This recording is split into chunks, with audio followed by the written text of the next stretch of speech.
Hey, welcome back to my channel. My name is Candace, and here are some more books that I love a whole bunch. I already have a video of 10 of my favorite YA contemporaries, but here are 10 more because I am trash for this genre, these kids, and I just love everything about it. I have a link down below to the first video, so be sure to check that out. Starting out strong with a book that absolutely destroyed me and I love so much is Autobiography by Christina Lauren. I love Christina Lauren as an author duo, and I've read a lot of their adult romances and I completely love them. But this book, guys, I am so impressed that they can write adult romance and this, but I would take this over every adult romance, hands down. This follows Tanner, who is a bisexual boy who moves his family from California to Utah. And he's kind of back in the closet because of their super conservative, primarily Mormon community. He is in high school and he decides to take a class called The Seminar, where they have to write a book in 4 months. This book is queer and sometimes it's really hard to read. I am not Mormon, but I am very religious and spiritual, and I saw myself and my past self in this community.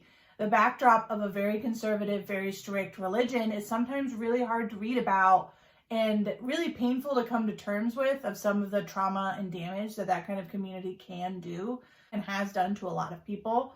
This book challenged me and my beliefs on love and how I, as a religious person, treat others and think about others.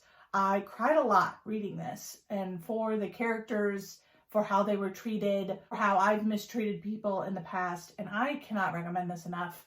This book will stick with me for a really long time. Another book that I have to recommend that also completely destroyed me is Emergency Contact by Mary H.K. Choi. The moment I finished this book, I immediately started it over again and read it again all the way through. This book made me feel seen, and it's about two 20-something college-age kids who do not know what they are doing and they do not have their shit together. And I love that. I felt that. I'm in dental school now, about to graduate and be a full-fledged dentist, but college sucks sometimes, and finding yourself or not finding yourself and feeling lost sucks. This book basically says that no one has their shit together all the time, and it's okay to lean on your friend. It doesn't just magically cure your issues with a boy or love or whatever. It's about that you don't have to go through it alone. And I'm here for that. I cried, I laughed, I related to both these characters so hard. I would 10 out of 10 do anything for them. Please pick this up, especially if you're feeling like you might need something like this. It came at a perfect time for me, and I hope it comes for a perfect time for you. And no rest for the weary, because all the books I love will rip out your soul and make you cry, and then you'll reread them. The next book on my list is I Wish You All the Best by Mason Deaver. This book, guys, I can't. It follows our main character, Ben, as they come out to their parents as non-binary and are immediately kicked out of their home.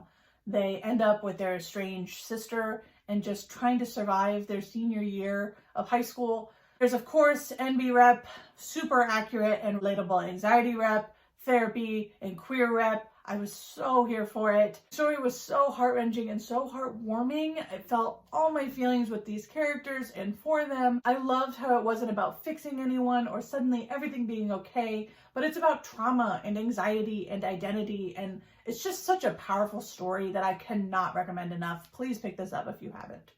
Another book that I think covers really important topics is Full Disclosure by Cameron Garrett.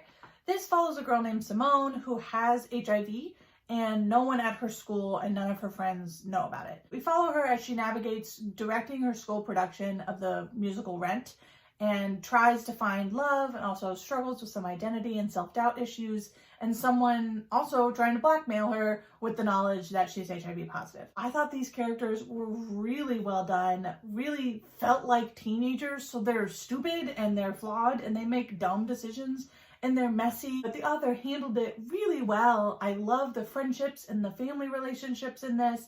I love all the different representation we got, and I am here for it. This is the author's first book, and I know I will be keeping a lookout for any future books because this was excellent. Next, I want to talk about American Royals by Katharine McGee. This is a YA drama about life as the American royal family. So it's about if George Washington was given a crown instead of the presidency, and it's set in modern day following his line It follows all the scandal and personal and political drama of the royal family. I loved it. Love the romances in it. I love the soap opera-like drama going on. I did just recently finish the second book, Majesty. I didn't love it as much. It really felt like kind of the middle book of a series. But I'm still here for it, and I want to read the third book whenever it comes out. If this sounds interesting to you, pick it up. It's definitely worth the read. The next book that I think everybody should read is The Gentleman's Guide to Vice and Virtue by Mackenzie Lee. I adore this book and its sequel and its novella. This book is technically a YA historical fiction, but it is so fast and witty and hilarious, and you will fly right through this.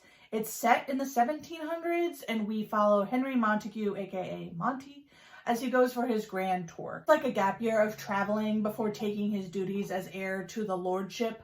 I don't really know anything about the British hierarchy, so please excuse me if I get it wrong because I don't really care that much. Monty is bisexual and has a giant crush on his best friend Percy, but Percy doesn't realize it. And his sister comes along and she's hilarious, and there's pirates at some point. It is the best. I cannot express to you how much big dick energy is in this book, in like a good way though. How much I completely loved it. It had some serious moments and covered a myriad of topics and representation and really made me laugh. I fell in love with these characters and will love them forever. Pick it up if you want a fun queer adventure.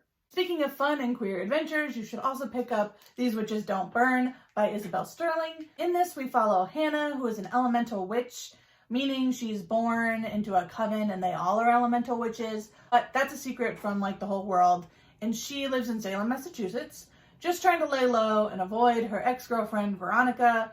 But then she suspects some dark magic is going down and thinks that this very dangerous kind of witch called blood witches might be behind it. And she ends up having to turn to Veronica, her ex, to help her since the coven doesn't really believe them. It's magical, it's queer, it's an adventure, it's clearly everything I love, and I would highly recommend picking it up. I had a great time reading it. Another lighthearted book I really enjoyed was Tweet Cute by Emma Lord. This is her debut novel, and I enjoyed the heck out of it. We follow Pepper, who's a high school girl who is a chronic overachiever type. She does it all, definitely with some anxiety, and also runs the social media for her family's big burger chain restaurants. And then there's Jack. He's kind of the class clown, kind of the thorn in Pepper's side. And when Jack figures out that the big burger chain stole his grandmother's grilled cheese recipe, there ends up being this huge Twitter battle. But there's more going on behind the scenes. You'll have to read it to figure it out. I love this book. It was so smart and witty and hilarious. It's such a lighthearted read that I think anyone who needs a good laugh and a nice story would really enjoy reading this. Another lovely story that I think the whole world should read and talk to me about because I need to talk about it is Aristotle and Dante Discover the Secrets of the Universe by Benjamin Aliri Sanz. I am trash for this book. We follow two Mexican-American boys in the 80s, I think. One is named Aristotle or Ari, and one is named Dante, and we watch them become best friends and learn and grow together. We watch them get things wrong and figure it out. We watch them to even come and find love a little bit. It's such a beautifully written story. I cannot describe to you how well written this is. Please pick it up. It's queer, it's stunning, it's heartfelt, and it's lovely. And the last, but certainly not the least, YA contemporary book I think you all should read is Eliza and Her Monsters by Francesca Zappia. In this book, we follow Eliza, who is a shy, anxious, weird high schooler who just wants to blend in, but online she's the creator of this massively popular webcomic called The Monster Sea, but she's anonymous there. There's so much relatability in this book. I saw myself in Eliza a lot.